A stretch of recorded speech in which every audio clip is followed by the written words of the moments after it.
بسم اللہ الرحمن الرحیم۔ السلام علیکم ناظرین، آج ہم ایک ایسی شخصیت کے بارے میں بات کریں گے جس کا نام عالمی سطح پر مشہور ہو گیا، لیکن ایک متنازع شخصیت کے طور پر۔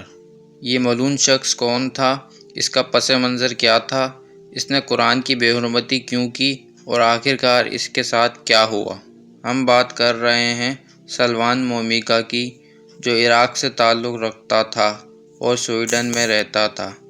آئیے اس کی مکمل کہانی جانتے ہیں۔ اس کی پیدائش کہاں ہوئی؟ یہ ملعون شخص 1986 میں عراق کے شہر موصل کے قریب الحمدانیہ میں پیدا ہوا۔ اس کا خاندانی پس منظر یہ ہے کہ ایک اشوری مسیحی خاندان سے اس کا تعلق تھا، جو عراق میں ایک قدیمی مسیحی کمیونٹی ہے، یعنی کہ ایک عیسائی کمیونٹی ہے۔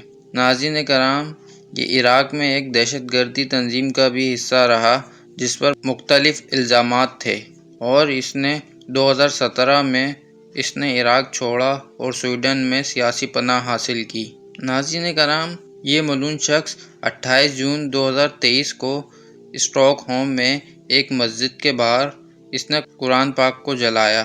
اس عمل کے بعد دنیا بھر میں شدید احتجاج اور لوگوں میں غم و غصہ پایا گیا، خاص کر کے مسلم کمیونٹی میں۔ تمام ملکوں میں اس کے خلاف اور سویڈن گورنمنٹ کے خلاف احتجاج ہوتا رہا۔ سویڈن حکومت نے ابتدا میں اسے روکا نہیں، جس پر اسلامی دنیا نے سخت رد عمل دیا۔ دوسری بار اس نے 20 جولائی 2023 کو پھر سے اس ملعون شخص نے قرآن پاک کو جلایا، جس سے مزید مظاہرے شروع ہوئے۔ اسلامی ممالک نے سویڈن کے خلاف سفارتی اقدامات کیے۔ ناظرین کرام، اس کے نظریات اور اس کے مذہبی خیالات کیسے تھے؟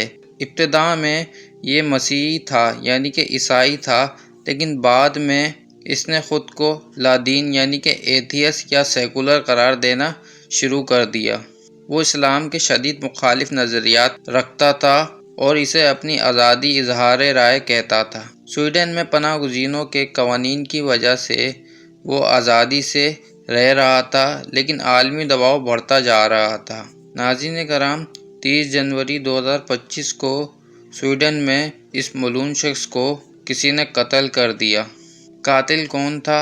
ابھی تک اس بارے میں کوئی تصدیق نہیں ہوئی، لیکن تحقیقات جاری ہیں۔ کچھ لوگ اسے انتقامی کارروائی قرار دے رہے ہیں، جبکہ کچھ کا کہنا ہے کہ یہ ایک سیاسی قتل ہے۔ اس واقعے کے بعد سویڈن میں سیکیورٹی مزید سخت کر دی گئی ہے۔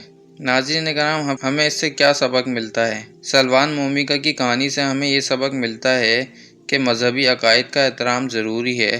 آزادی اظہار رائے کے نام پر کسی بھی مذہب کی بے حرمتی کرنا خطرناک نتائج پیدا کر سکتا ہے۔ اسلامی ممالک کو چاہیے کہ وہ ایسے واقعات کے خلاف سفارتی اور قانونی اقدامات کریں۔ اگر آپ کو یہ ویڈیو پسند آتی ہے تو ہمارے چینل کو لائک، شیئر اور سبسکرائب ضرور کریے گا۔ ملتے ہیں اگلی ویڈیو میں۔ اللہ حافظ۔